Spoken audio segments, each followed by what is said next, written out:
Les lucioles sont des insectes capables de produire de la lumière. Elles utilisent des clignotements pour communiquer avec leurs congénères. Lors de la parade nuptiale, pour trouver une partenaire, la luciole mâle émet 5 éclairs espacés de 1,2 secondes, puis ne s'allume plus pendant 8 secondes.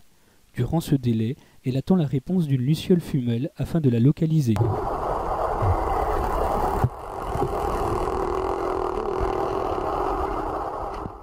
Quant aux dauphins, ils utilisent les ultrasons pour communiquer. Ils produisent des sifflements et des signaux brefs appelés clics. Les dauphins à long bec émettent 30 clics par série, une série durant en moyenne 1 minute.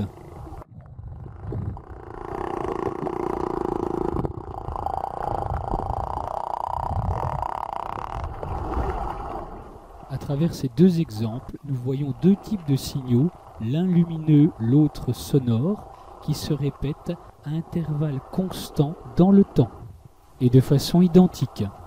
Ce type de signal, où une sorte de motif se répète de façon régulière dans le temps, est appelé un signal périodique.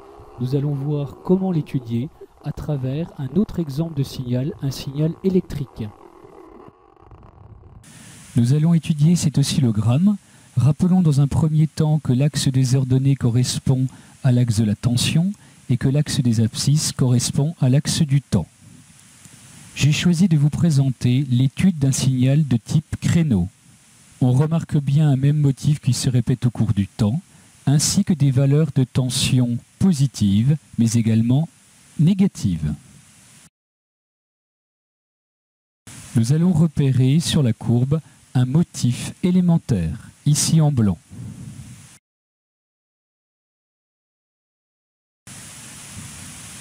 Si je copie ce motif élémentaire et que je le colle et que je le place à la suite du premier motif, je recrée bien ainsi de suite l'ensemble de mon signal. Un motif peut être repéré à un autre endroit de la courbe, ici en jaune. Une nouvelle fois, si je copie le motif élémentaire et que je le colle et que je le place à la suite du premier motif, j'obtiens bien l'ensemble de ma courbe.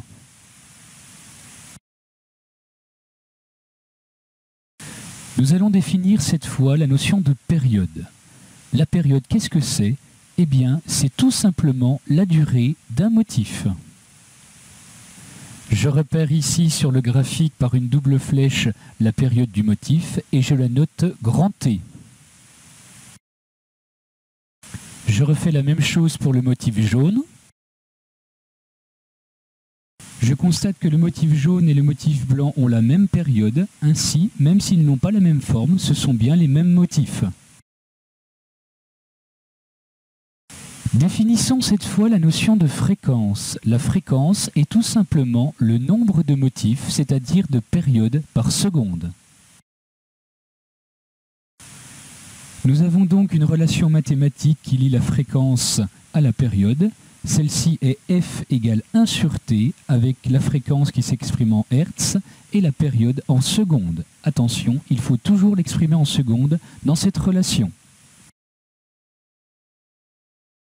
Ainsi, pour tous ces signaux qui se répètent de façon régulière dans le temps, nous pouvons repérer un motif, définir sa période et calculer sa fréquence. Nous l'avons vu dans la vidéo de la leçon 1, le son est une propagation de vibrations des couches d'air. Ainsi, le son est une onde qui se propage. À cette onde, on peut associer une fréquence de vibration. Plus la fréquence est basse, plus le son est grave, et plus la fréquence est élevée, plus le son est aigu. Ce sont nos oreilles qui nous permettent d'écouter les sons, ce sont des capteurs sonores. Cependant, ceux-ci nous permettent d'entendre des sons uniquement entre une plage de fréquence de 20 Hz et de 20 kHz. Au-delà, les sons sont inaudibles. Les sons dont la fréquence est inférieure à 20 Hz sont appelés les infrasons. Par exemple, les éléphants communiquent avec les infrasons. Les sons dont la fréquence est supérieure à 20 kHz sont appelés les ultrasons. Par exemple, certains animaux marins communiquent avec des ultrasons. À l'image du son, la lumière peut également se comporter comme une onde. En 1666, Newton réalisa une expérience où il laissa arriver un faisceau de lumière blanche provenant du Soleil sur un prisme de verre. Il obtint alors sur un écran diverses lumières colorées, les mêmes que celles d'un arc-en-ciel. Il comprit alors que la lumière blanche était en fait la superposition de différentes lumières colorées. Le prisme a pour effet de séparer ces différentes lumières colorées contenues dans la lumière blanche. Newton comprit alors que dans un arc-en-ciel, ce sont les gouttelettes d'eau en suspension dans l'air qui décomposent la lumière blanche. Cette décomposition de la lumière blanche est appelée spectre de la lumière blanche. Pour chaque lumière colorée correspond une valeur de fréquence. Nos yeux sont nos capteurs de lumière.